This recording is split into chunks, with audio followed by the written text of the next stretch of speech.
have 6 o'clock, so I'm going to honor your time. Thank you for coming tonight. My name is Rhonda Wade. I'm one of the assistant superintendents here at Floresville ISD. Is that seem too loud? Am I too close to the microphone? I just want to make sure I don't blow anybody's ears. I also want to acknowledge some other staff we have in the room. Mr. Mike Shoulder is another assistant superintendent over here. I have middle school principal, Mr. Jim Riley. High school principal, Mr. Holden Barrett. I know I saw you somewhere. There you go. And we also have a board member here, Mr. Stephen Shadrock, so I just want to let you know about that. Are there any other administrators in the room? Have I missed anybody? I do want to let you know Dr. Gilstrap, our superintendent, would be here, but he is in Boston, or north of Boston, at a legislative conference about legislation in the next session impacting schools, so he's pretty active in advocating for public schools, so he should be here in the next meeting. So I'm going to be sharing a little background information for a few minutes and some possible calendar options that we are looking at for next school year, and also possibly answer some questions that you might have. And then at the end of tonight, we'll provide an opportunity for you to have some input in a variety of ways. If you would like to publicly speak, I just ask that you sign up with Ms. Ruth Ramos back in the back by 6:15 this evening. You do have note cards that you can leave those if you want to do something anonymous. We are going to ask you to limit your comments to 2 minutes so that everybody that wants to speak has the opportunity to do so. So let me just begin by saying that FISD is guided by our mission, vision, our core beliefs, and goals. And we seek to fulfill the vision of character, knowledge, and confidence by making sure our students have lifelong learners, they're innovative, and possess character traits that lead to professional success. One of our core beliefs, which is why we're doing this meeting tonight, is that families are welcome partners in your child's education. We are also guided by 4 major goals that you can see at the bottom of the screen: excellent student outcomes, maintaining a superior workplace environment, providing exceptional customer service, and community engagement, and strategic resource management.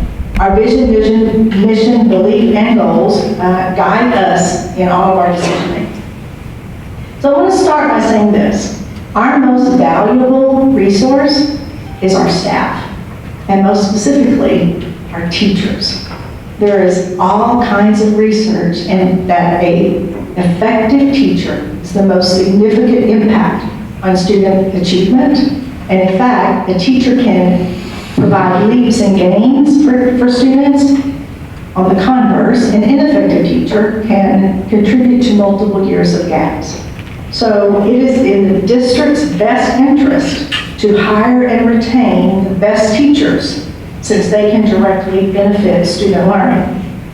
But in that regard, FISD, along with the state and the nation, is facing challenges with keeping and retaining effective teachers. And so I'm just going to briefly highlight 4 challenges that we have in the recruitment of qualified teachers, challenges we have with the teachers that we do hire, providing enough support for them, budget constraints that we all are facing, and increasing state requirements that increase the workload of our staff. So first, to talk about teacher retention and recruitment. As I stated, there is a shortage of qualified teachers, not only in FISD, but across the state of Texas. In the last few years, we've also seen a decline in the number of applicants that apply for our open teaching positions. In fact, we have one critical position at one of our campuses that was open for 6 months with no applicants, and that position is currently unfilled. We are also competing with surrounding districts who have been able to provide a higher salary. And then lastly, retention concerns. For the first time in the last couple of years, our retention rate is above the state level. That's not a good thing. We want to be below the state level. We're running almost 25% turnover rate this school year. As I stated, the lack of qualified teachers is not limited to FISD. Even the Texas Education Agency, which provides guidance for schools and guidance to enforce public legislation, launched a teacher vacancy task force that released their report last year, highlighting 3 areas of need to keep and retain and recruit qualified teachers, including compensation, training and support, and working conditions. Several of those recommendations, and you can find this report on the internet, are outside the scope of capability of a local school district, because a lot of them have impacts on our budget. In addition to the state of Texas, the Charles Budd Foundation, which is a private, Charles Budd is the one that founded HEB, launched a Texas teacher poll in 2022 and found that 77% of teachers were seriously considered leaving the profession back in 2022. It was up to 77%, a 58% increase from 2020. And we've experienced that decline as well. The report also outlined what teachers stated they would like to see to keep them in the profession. And I'm not going to go through all of those, but some of the things that, based on this report, when we received it, we started looking at what we could do about a positive work culture, autonomy of the classroom teacher, a schedule with more time for planning. And I will say we really did that. We provided additional conference periods for our teachers last year and this year because that was one of the needs. Input into school and district decision making. We have lots of committees for input. And we also provided in the last several years one-time retention bonuses. However, as I said, a lot of those strategies are budget constraints. Another area for us is teacher certifications. In the last several years, we have seen an increase in the number of teachers who are assigned to teach in an area outside their area of certification, or who in fact do not have a certification. This year, we currently have 53 teachers, up from 37 2 years ago. When we do have an increase in new teachers, that requires an increase in support.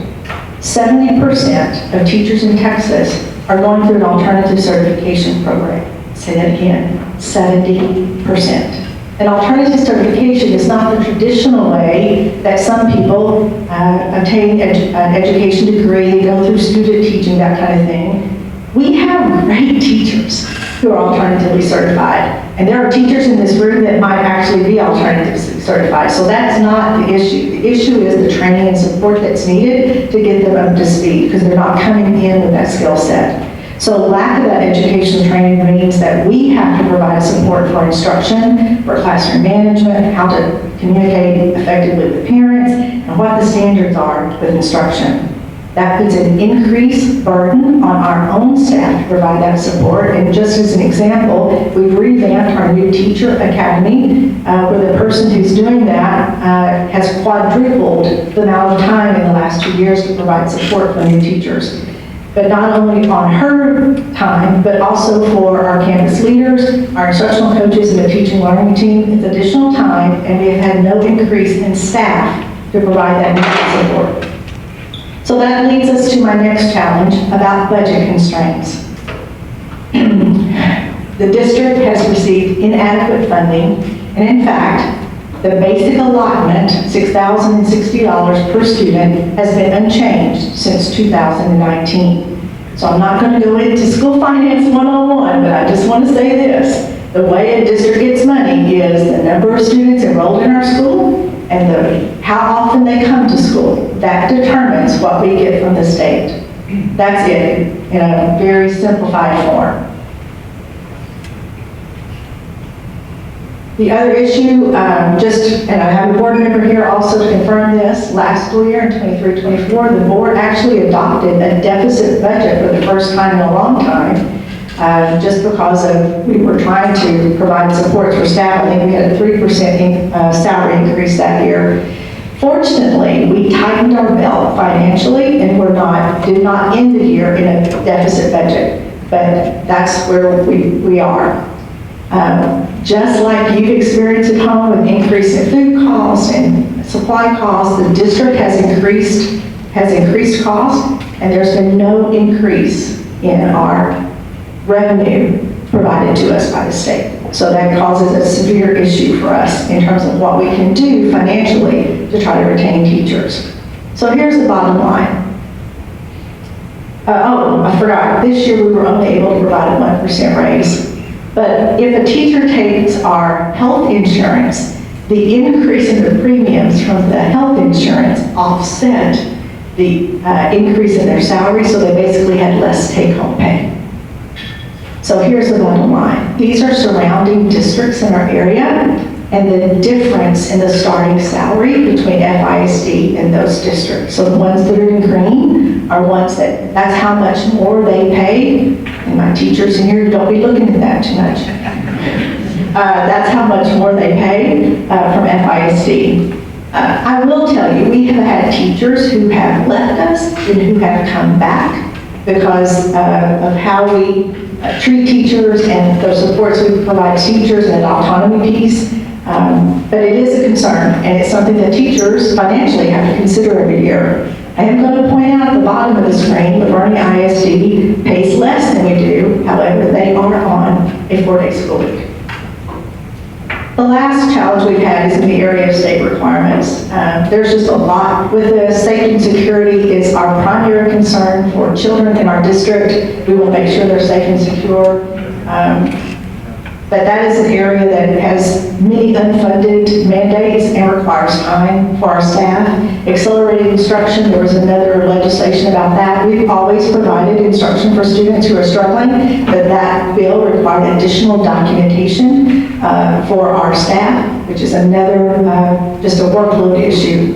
Behavioral threat assessments, again, are something we were required to do that takes time. All of those things lead to an increased workload without any kind of financial support to meet those needs. So that's the background of our current situation. So here we are, calendar development. I always begin the process of our calendar development with a committee of representatives from every campus and of our central office. And so the first thing I do is I ask them, what's the priority for the district in the calendar? And I was somewhat surprised by the results I got this year. 50% of them said a 4-day school week. So when I got them together, I said, okay, let's talk about that. And then I asked them, this is before we ever met, and then I asked them, okay, should we consider a 4-day week? 80% of them said yes. I want to say last year, that was 11%, and it didn't even make it out of the committee. Like, we weren't ready to talk about that. There's too many questions we have, we want to wait in here. But it became an issue in the committee. So even though it was a committee, like, I need some more input from our staff.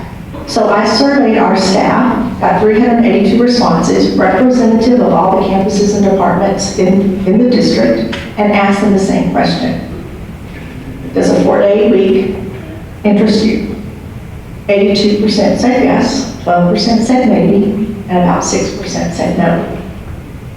I then asked them, like, what would be the advantage of a 4-day week? And I got 71% saying all of the above, increased staff morale, staff retention, attendance, recruitment, and student outcomes. 6% said there would be no advantage. Sorry, put that in two different places. So with that in that input, talk about teachers having input in decision making in the district, then I went back and said, okay, let me do some research. So the concept of the 4-day school week began back in 1936, I believe, in South Dakota. I don't think it really took off, but that's the first instance I found of it. In the 1970s, with the energy crisis, there were several districts that tried to do this to save money on energy and operating costs. But it really began to take hold just a few years ago. In 2022-23, there were 25 states that had schools operating on a 4-day week, which was up 600% in 1999. 41 school districts that year were operating on a 4-day week. Move forward just 2 years to this year, there are 109 Texas school districts implementing the 4-day week. This map is from a few years old, 2018, and I don't know if you can see all of that, but This is New Mexico. Colorado has over 55% in 2018 of their campuses operating a 4-day week. It's much higher than that. I know New Mexico is higher. It's mostly in the central United States and in the West, so it's not something new to Texas. And here is a very recent map from October of this year. The highlighted areas in orange are districts with a pure 4-day week. And what's becoming taking some more traction is the concept of a hybrid schedule. And there are 20 districts with a hybrid 4-day schedule. In our San Antonio area, Visalia, Utopia, Livonia, and Bandera are currently operating a 4-day week. So one of the questions that is asked is about student achievement. And so here are just 4 districts I found similar in size to Floresville ISD. The concept of the 4-day week really began in the rural areas of Texas that have real challenges in recruiting teachers. But here are some examples. The top 2, Athens and Liberty, their accountability rating before they moved, and then after they moved either stayed the same or increased. But then we've gotten some other districts. We have not had accountability rating in 2 years, so I can't put that information out there, sorry. But Crosby ISD, which is near the Houston area, is now the largest district that is doing a hybrid schedule. They have 6,705 students. So that's just one little piece of research. Let me just give you a summary of the research I looked at. When it comes to student achievement, the research is inconclusive. The summary report I read said that scores may or may not drop. They found that math scores had a slight increase and reading scores had a slight decrease. But they really said there's no significant difference. And there were greater gains in the rural areas. Again, it really has had traction in about the last 4 years, so I don't know if we have enough research, but the anecdotal research that I found that has been done has said there's no significant drop in student achievement. They have said student and staff attendance has improved. Not that this is a reason for going this route, but I did share with you student attendance does affect our budget. They've also said teacher recruitment has drastically improved. They've had an increase in qualified applicants, an increase in teacher retention, and an increase in staff morale. All the things that my staff said they thought would happen. This is not a financial consideration. In fact, it really is a budget neutral position. There's no significant cost savings. Districts have seen as little as a 0.5% increase in finance available for operating expense up to 2%.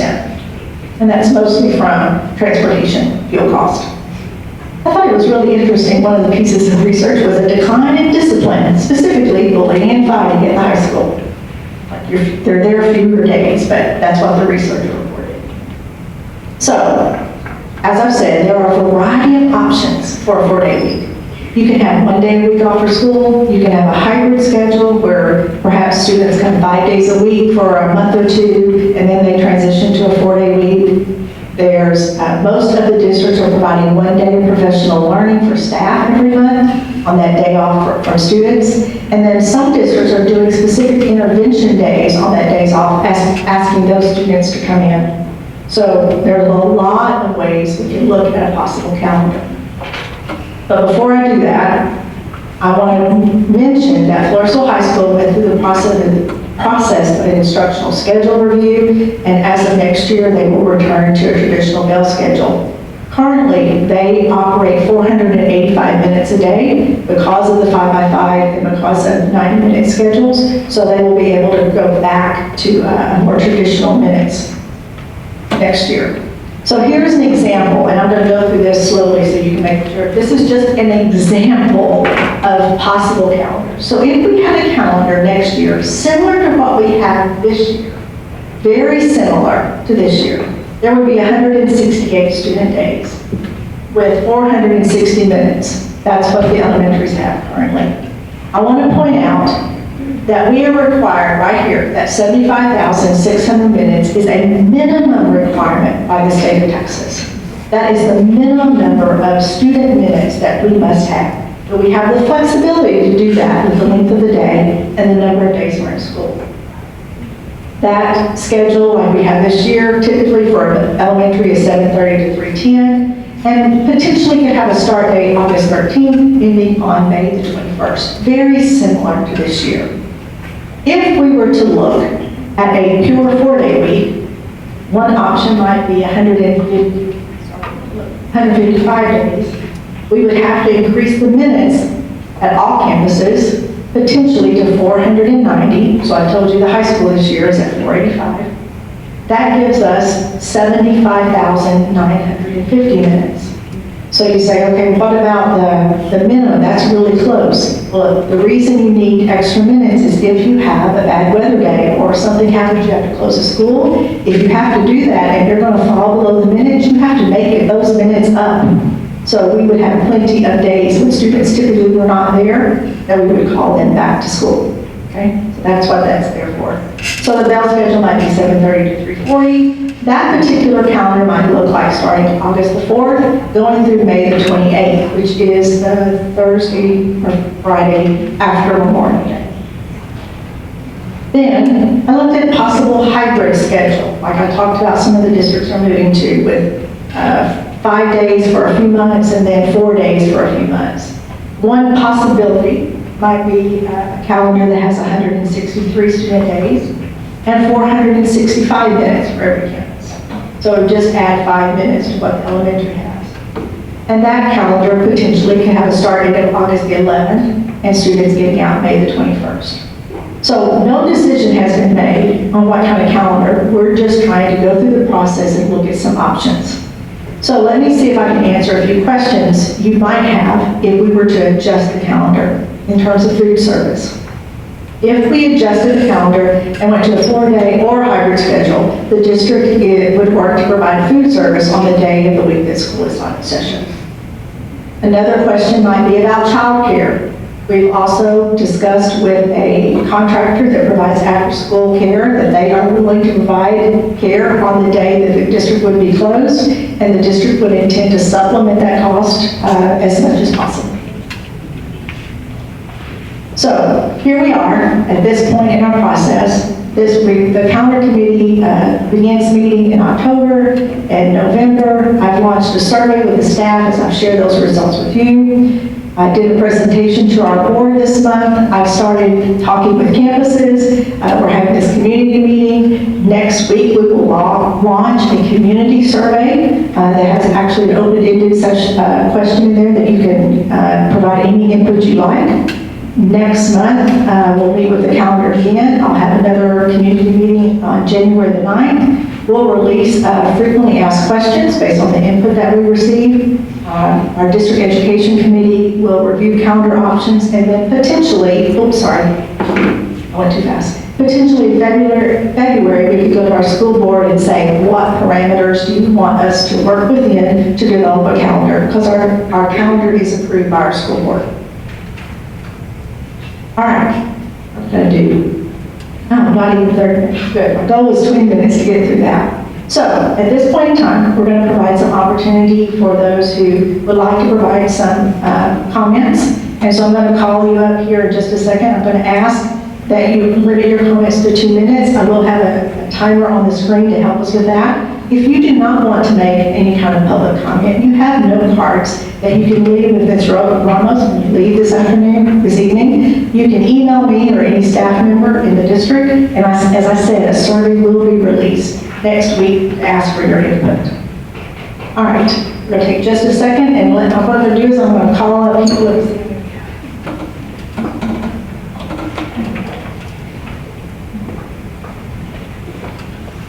Okay, if I call your name, if you can please come sit at this reserve table so I can easily facilitate getting you up here, and I'm just going to ask you to come here. Linda Mosley, Stephanie Garcia, Jesse Berlanga, did I say that right? Okay. Pauline Gamble and Robert Campbell. Let me just get you up here.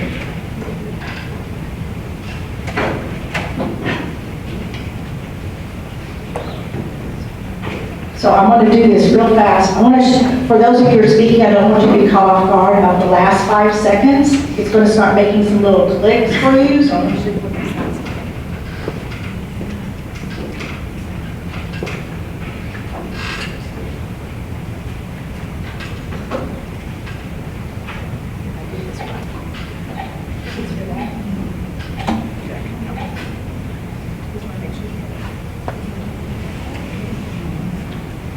Okay, so first we will hear from Ms. Linda Mosley.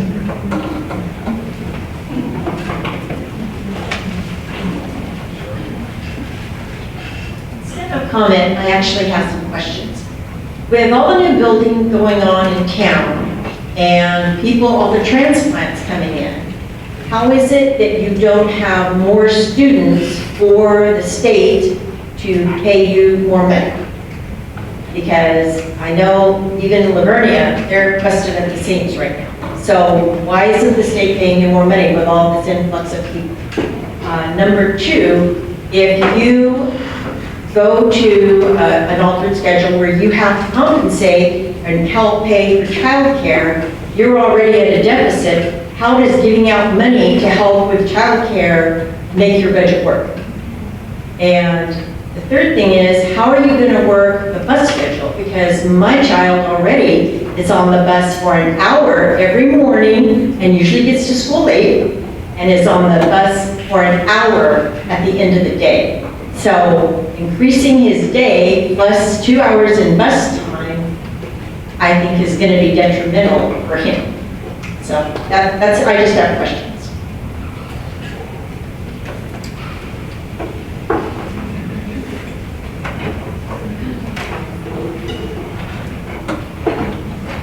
So thank you, Ms. Mosley. Next we have Stephanie Garcia.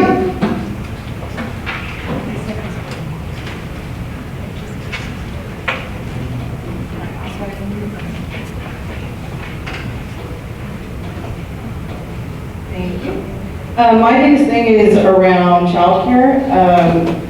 Along the same lines, I know that you've maybe spoken to some vendors on opportunities, but I think one of the things that's always missing is the students who aren't included in those opportunities, because some of those organizations don't provide childcare to all children. I personally have a child who's on the autism spectrum, and he's not allowed to attend the Right at School program.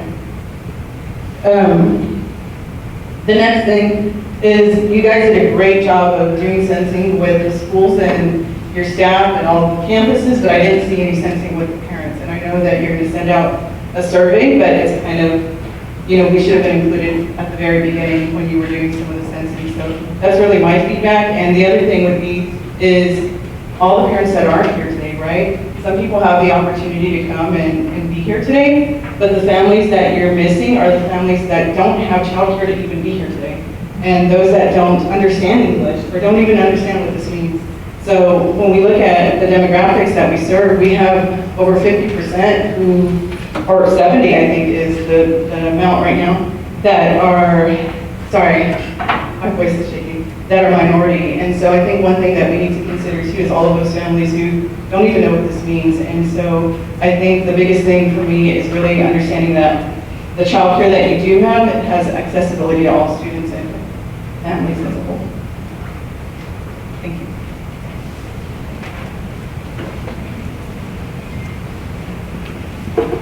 Thank you, Ms. Garcia. All right, Mr. Jesse Berlenka.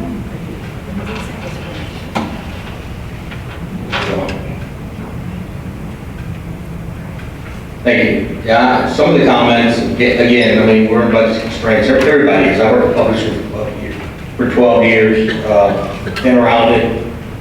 Yeah, I mean, if we're going to ask parents to pay for daycare, it's going to bring up the cost, so we're going to pay some of that, okay? When I asked my daughters, I'm not really for or against it right now. I'm not sure how I feel. But I have a daughter who's in 8th grade and 9th grade. They can stay at home by themselves. Everybody's not in that boat. So what do we do with our kids? When I asked my kids, believe it or not, they said, I want to come for 5 days. I don't want to go for 4 days. Couldn't believe it. My boss was going to say, hey, I'll pay you the same money for 4 days. Heck yeah. 81% said yeah. You're gonna get that kind of response. Sorry. Just being honest. You know, everybody's dealing with teacher shortages. I can tell you, my last district where I worked at, we got some teachers from Florida. Why? We're paying $61,000 starting pay. Probably more than $10,000 more. That's what's gonna get teachers here. You gotta pay them better. We pay them better, we increase their pay, then we're gonna get those teachers. 4 days, yeah, I'll take a day off. Still get paid a certain amount. You know. When I look at the same study you had up earlier, around, 81% of teachers said the pay wasn't fair. Workload for the teachers. Number 2, respect. Teachers felt disrespected by administrators, parents, and communities. Morale. Teacher morale was at its lowest point since 2020. We got to do better by teachers. I'm not sure if 4 days is going to do that. We're in budget constraints. Everybody's in budget constraints. Most classrooms have 20 kids in a classroom. 60,000. There's almost 120,000 per classroom. You're only paying the teacher 47,000. Sorry, 52, 51, somewhere around there. Thank you.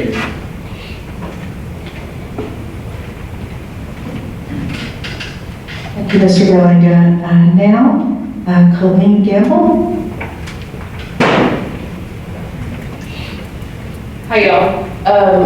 My name is Colleen, and I'm a pediatric speech-language pathologist. So I work with the children just like that other child. I see you. Did great. They can't go to school for 10 hours a day. They just can't. That's 8.16 hours a day when you do that math, those minutes.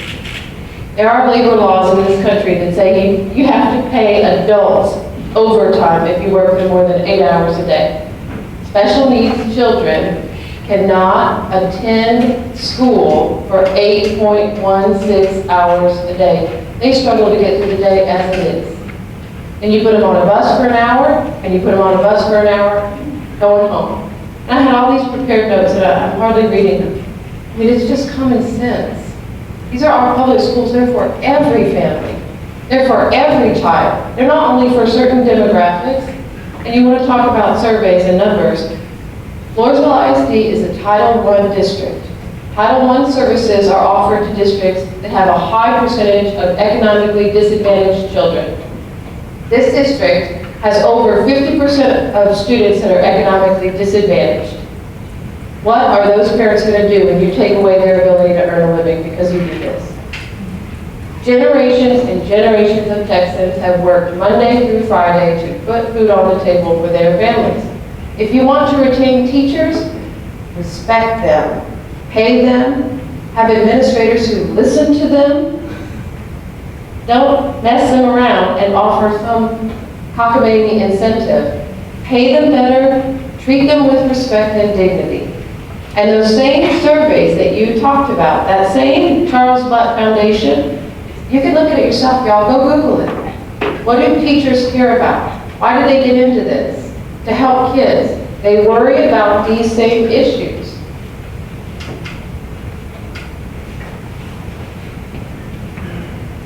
Thank you, Ms. Campbell.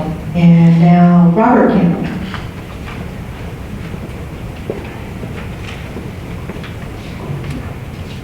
So the school is proposing a 4-day school week that would limit parents' ability to work if they don't have support in place. Did you know that the Facility Planning Committee is also about to recommend exploring bond options to place improvements in the district as well? This may mean that at the same time your ability to work and care for your family will be limited, a bond may be needed to raise your taxes. It's going to further impact your pocketbook. There have been recent community recommendations on other topics at the school district, and the board has not listened to how the community has responded. The community has responded with a favorable reaction to the 5x5 schedule and negatively to random drug tests. The board, however, has backed the superintendent's recommendations in every instance and against the community's wishes. So the board is voted in and should listen to its constituents. If they don't act in your best interest, you may want to vote to remove them. The school district began random drug testing in the summer. If The school is so worried about their children being on drugs that they would spend resources on drug testing. Why would they then turn around and give these supposed at-risk kids a day in which they may be at home unsupervised? What do you think unsupervised teenagers will be up to? They could be in a school environment instead and safe. So, Right at School also is a great resource for working parents for a few hours after school, but not a great alternative to a whole school day. They have difficulties keeping staff to the correct levels now. How will they provide staff that would work only one day? And what would be provided that would make it productive rather than just being a warehouse for the day? Even if it is an option, not sure if it's a great option. And lastly, there are 4 groups of people that this change may affect: the teachers and staff, the students, the parents, and the community. The only group that will be positively affected by this change are the teachers and the staff. The students will be negatively impacted by losing a day of instruction. Parents will lose the ability to work or have extra expenses for childcare, and the community may suffer because there may be more unsupervised children getting into trouble on these days.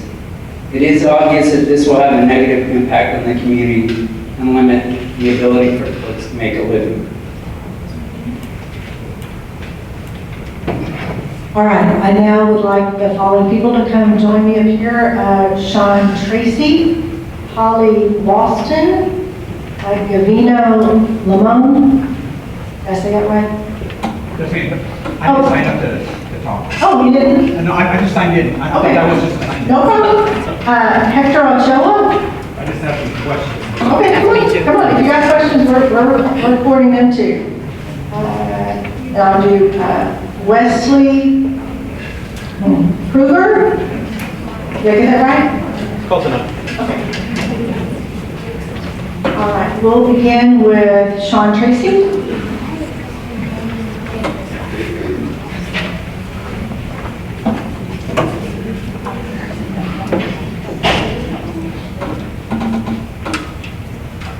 You sat here and gave us a bunch of polls and everything else, but you never said how it's going to benefit the kids, the parents, or anything like that.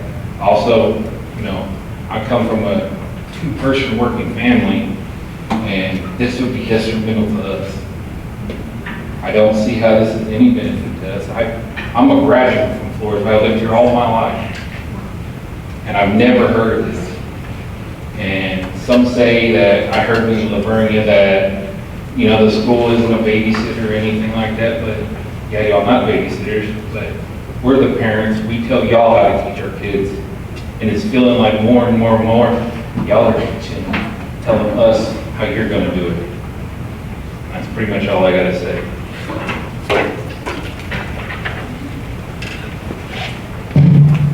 Thank you, Mr. Tracy.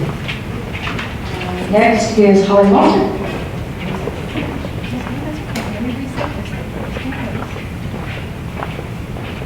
I just have 2 quick questions. One was, you talked about retaining the teachers. I don't have an opinion, I don't think about it either way. I think if we're gonna do 4-day, we do 4-day. I think would be confusing to do 5 days and then 4 days and then 5 days and then 4 days. But if we're retaining the teachers, I'm all for that. We've been blessed to have fantastic teachers here in Floresville. But what does the 4 days do to your paras and your custodians that are paid on a daily basis? They clock in, they clock out. What is that going to do to their pay? Some of those people are already struggling and have to get jobs in the summer to compensate the difference, because they aren't paid year round. And the other thing was, and my daughter is actually the one that said this when you put it up there about the food. How are the kids going to get to school to get the food if their parents are at work and they're at home? It's not like when we had COVID and y'all gave the food, it was fantastic, but everybody was home and you could go over and get it. But if you got a bunch of kids at home that don't have a way to get there to get the food, that's not going to benefit them. That's all.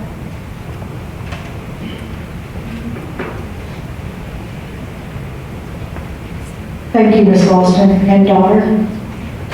Hector Ochoa.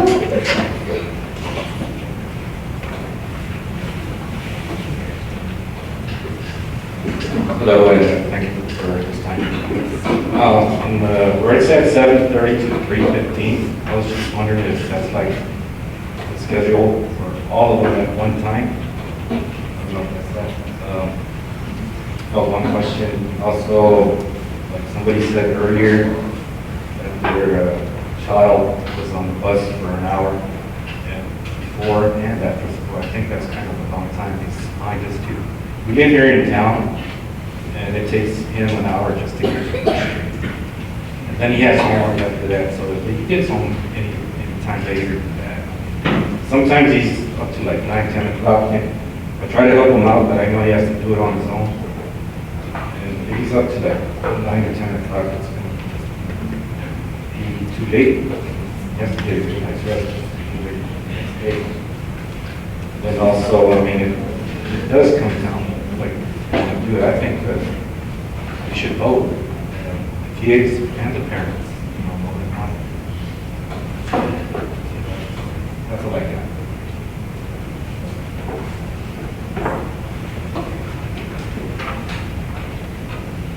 Thank you, Mr. Ochoa. Leslie Kluger?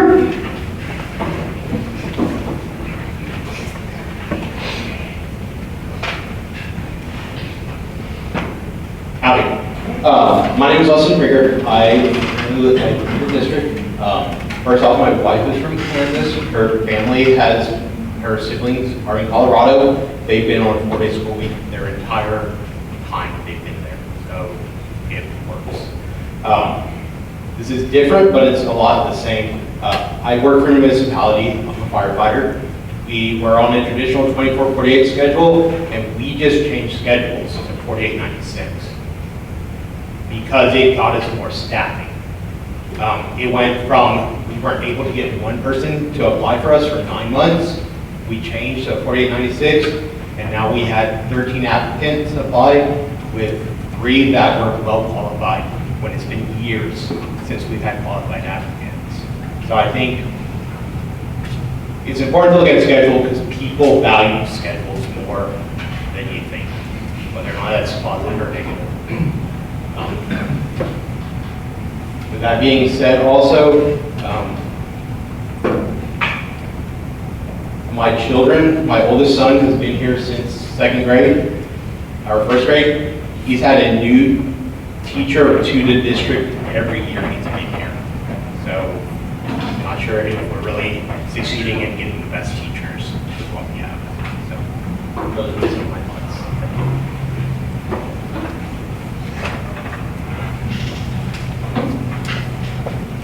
Thank you, Mr. Krieger. The last 2 speakers I have are Jennifer Solis. Did I say that right? Oh, you're signing in? Okay, I'm sorry. And Diana Glass. Come on.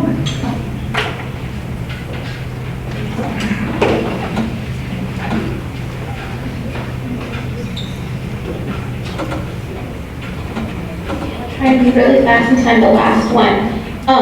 I just want to reiterate, yes, schools, districts just across the street are just really lacking teachers, and especially those surrounding districts that pay a lot more. They need teachers too, and they're in the same boat where they're having positions that are going unfilled. So if our teachers here, if we can't compensate them with pay, they're gonna leave. They are fortunate in that regard that right now they have options where they can go anywhere. And so that if we lose our qualified teachers, that's going to impact instruction, which is just going to cause, the need for more supports later on, intervention, referrals for SPED. So it's something to think about in terms of childcare and making sure that, that the childcare that the district is not necessarily providing, but making giving that opportunity on those Fridays, making sure that it's inclusive for all. So, the district can reach out to the Education Service Center, see if they can provide training, so that way those staff have the skills needed so that they can work with all students, so that no student is left out. In terms of the length of day for our students with disabilities, if that comes to where it's a big issue, that's always an RTD decision where they can decide the length of the day, what's appropriate or not. And then I just wanted to address what we mentioned with the bond earlier. Just in other bond meetings that I've sat in other districts that I've worked at, you know, when they've gone through and explained it, it hasn't always been a huge increase to the taxpayers. So that's something we're like, yes, it's a concern because I know we have very high taxes here, but maybe just kind of waiting and seeing like what that looks like instead of that being a barrier for us going to like that 4-day or that hybrid schedule. But I think my biggest concern, ooh, okay, that's it. Thank you. No, it's okay.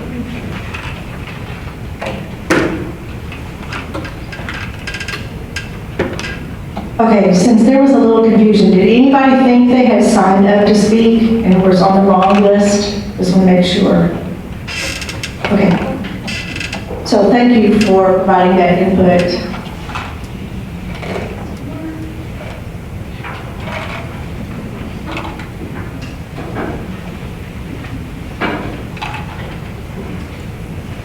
Okay. So here are our next steps.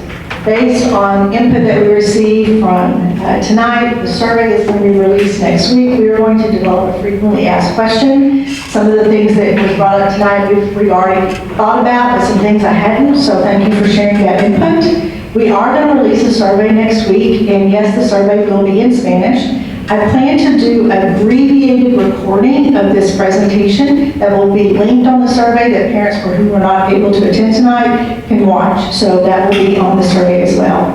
We're going to do another input meeting on January the 9th. And if you have comments or questions and you did not want to speak, or if you did speak and you want to turn those in, please make sure you leave them with Ms. Ramos before you leave this evening.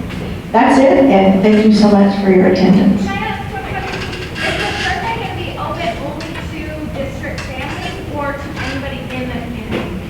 It's open, there's a place for you, it will be open to the community, so you can select if you're a community member, or you're a parent, or you're a teacher, or all of them. And how is that going to be advertised? Are y'all putting that also in the Wilson County News so that it's for everybody, or y'all just putting Well, the it on? Wilson County News is here, so I'm not sure if it's going to be, I can't control everything that goes in there, but Ms. Draper's here. But we put that on our social media, as well as on our website, so. Yeah, the only reason I'm asking is because not all community members look Yeah, at the yeah. full website, so I was just wondering. Yeah. Yes, ma'am. And will the results of that survey be made public to all constituents here in the district? It will be presented at a future board meeting, which is public and recorded. Will it be included in that presentation maybe on the 9th when we're... Yes, I'll be including some results then, yes. Okay, thank you very much. Have a good evening.